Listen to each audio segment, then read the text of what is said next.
ভারত ও বাংলাদেশের যে সম্পর্ক সেই সম্পর্ক নিয়ে বেশ কিছু প্রশ্ন উঠে গিয়েছিল এবং সেই সম্পর্ক যে কূটনৈতিক চাল বা রাজনৈতিক চাল, সেই কূটনৈতিক চাল এবং রাজনৈতিক চালের প্রভাব পড়েছিল ক্রিকেট খেলায়। অর্থাৎ এই মুহূর্তে বাংলাদেশ এবং ভারতে সবথেকে বেশি জনপ্রিয় হলো ক্রিকেট। এবং আমরা জানি যে বাংলাদেশের ক্রিকেট সমর্থকদের মধ্যে একটা সবসময় উচ্ছ্বাস থাকে এবং ভারতের সঙ্গে যে খেলা হয় বা পাকিস্তানের সঙ্গে যে খেলা হয় বা বাংলাদেশের অস্ট্রেলিয়ার সঙ্গে যখন খেলা হয়, সেই খেলাগুলোকে নিয়ে কিন্তু একটা উচ্ছ্বাসের মাহল তৈরি হয় এবং সেখানে দাঁড়িয়ে একটা বড় কম্পিটিশান থাকে। এবং সেই কম্পিটিশনের মাঝে এই মুহূর্তে কিন্তু সবথেকে বড় যেটা কথা, সেটা হলো যে ভারত বাংলাদেশ দ্বিপাক্ষিক যে সম্পর্ক ক্রিকেটে, সেই সম্পর্কও কিন্তু নষ্ট হয়েছে। অর্থাৎ কি হয়েছে না, আমরা দেখেছি যে অতীতে কিন্তু একেবারে বাংলাদেশের বোলারকে আইপিএলের মতন জায়গায়, অর্থাৎ আইপিএল একটা বৃহত্তর টুর্নামেন্ট এই মুহূর্তে দাঁড়িয়ে ইন্ডিয়ান প্রিমিয়ার লিগ, যেটা কিনা একেবারে বিশ্বের সব ক্রিকেটাররা এসে পার্টিসিপেট করেন, খেলেন এবং আমরা দেখেছি যে অন্যতম জনপ্রিয় এবং সবথেকে টাকা ইনভেস্টমেন্ট যেটা হয়, সেই টাকার ইনভেস্টমেন্টও কিন্তু সবথেকে বেশি এই টুর্নামেন্টেই হয়।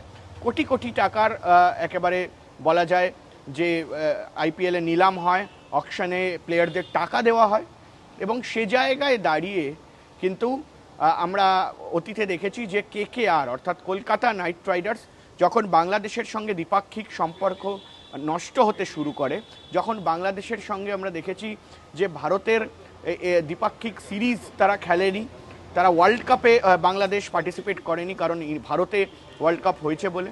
অর্থাৎ এটা আমরা দেখেছি কখন না, যখন একেবারে বাংলাদেশে কে নিয়ে প্রতিবাদ করা হচ্ছিল, বাংলাদেশকে নিয়ে যে বাংলাদেশে হিন্দুদের ওপর অত্যাচার হচ্ছে দিনের পর দিন, তাদের কিন্তু একেবারে বলা যায় যে ঠিকমতো তাদের বাঁচার অধিকার তাদের ছিল না এবং দীপু দাসের হত্যা হয় এবং এই ধরনের ঘটনাগুলোকে নিয়ে এবং নৃশংস হত্যা, অর্থাৎ এই ধরনের ঘটনাগুলোর পর থেকে ভারত বা পশ্চিমবঙ্গের একাধিক মানুষ, হিন্দু যারা রয়েছে, তারা কিন্তু নিন্দা করতে শুরু করে এবং সেই নিন্দার জেরে কিন্তু আমরা কি দেখি যে একেবারে বাংলাদেশের ফাস্ট বোলার, তাকে কলকাতা নাইট রাইডার্স একটা ঘোষণা করে যে বাংলাদেশের ফাস্ট বোলারকে তারা রাখতে চায় না, অর্থাৎ তারা খেলাতে চায় না।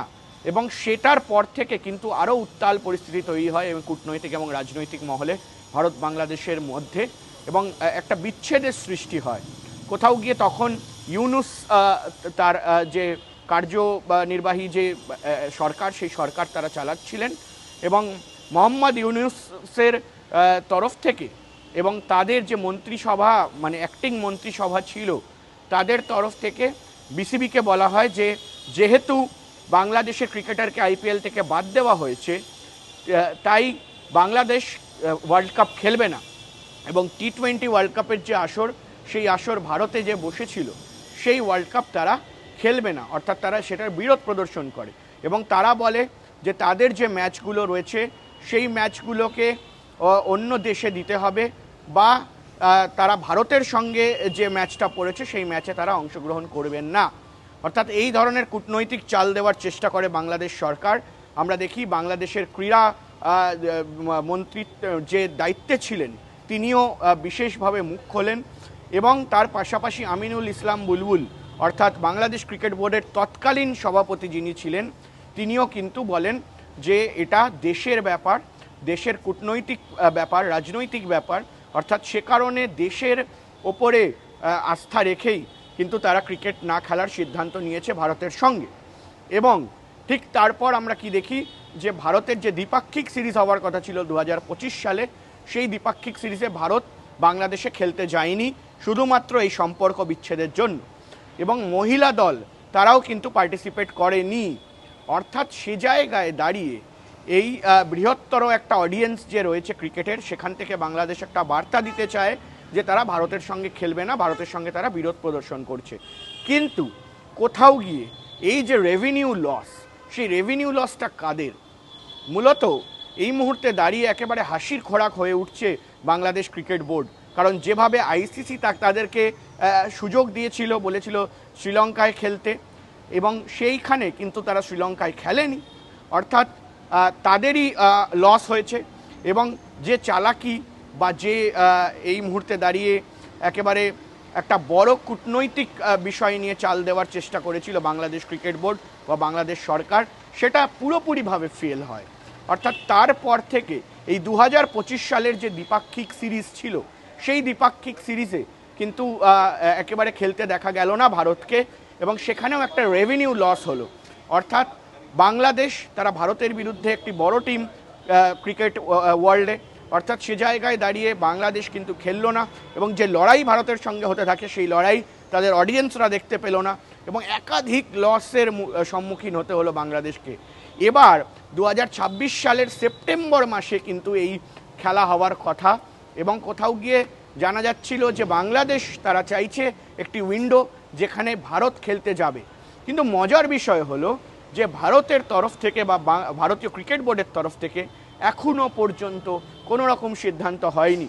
কিন্তু মূলত যে খবর আসছে যে একেবারে বাংলাদেশ ক্রিকেট বোর্ডের তরফ থেকে নাকি আকুতি মিনতি করা হয়েছে, এবং তাদের তরফ থেকে বলা হয়েছে যাতে তারা ভারত বাংলাদেশে খেলতে যায়। কিন্তু সেফটি আর সিকিউরিটি রিজন যখন দিয়েছিল বাংলাদেশ যে ভারতে তারা টিম পাঠাবে না, তাদেরকে বিরোধ প্রদর্শনের মুখে পড়তে হতে পারে, সেই অবস্থায় দাঁড়িয়ে ভারত কি যাবে? কারণ ভারতীয় সরকারের তরফ থেকে পক্ষ থেকে এখনো পর্যন্ত কিন্তু কোনো রকম সিদ্ধান্ত বিসিসিআইকে জানানো হয়নি। যদিও বা বিসিসিআই তারা কিছুটা হলেও কিন্তু বাংলাদেশ ক্রিকেট বোর্ডের সঙ্গে একটা বোঝাপড়া করতে চাইছিল, কিন্তু সেখানে দাঁড়িয়ে এখন প্রশ্ন উঠতে শুরু করেছে এই যে বাংলাদেশ ক্রিকেট বোর্ড তারা যে আকুতি মিনতি করছে, সেই আকুতি মিনতি আগামী দিনে কোথায় ছিল? কারণ বাংলাদেশের বেশ কিছু মিডিয়ার রিপোর্ট এবং ভারতীয় মিডিয়া রিপোর্টে কিন্তু উঠে এসছে যে বাংলাদেশ ক্রিকেট বোর্ড তারা বারবার চাইছে যে ভারতের সঙ্গে তারা খেলবে, ভারতীয় দলের বিরুদ্ধে খেলবে, ভারত যাতে বাংলাদেশে খেলতে যায়। কিন্তু আদেও কি ভারত যাবে? মূলত এটা নিয়েই প্রশ্ন, কারণ এখনও পর্যন্ত কোনো সিদ্ধান্ত হয়নি। সেপ্টেম্বর মাসে এই উইন্ডো চাওয়া হলে সেপ্টেম্বর মাসেই দ্বিপাক্ষিক সিরিজ, ওডিআই সিরিজ হওয়ার কথা থাকলেও কিন্তু ভারতের তরফ থেকে এখনও পর্যন্ত কোনো রকম কোনো সিদ্ধান্ত নেওয়া হয়নি। তাহলে কি ভারত নিজের স্ট্যান্ড পয়েন্ট থেকে সরবে, সেখানে গিয়ে কি বাংলাদেশে খেলবে, নাকি বাংলাদেশকে ভারতে আসতে হবে? এই ধরনের বিতর্ক কিন্তু চলছে।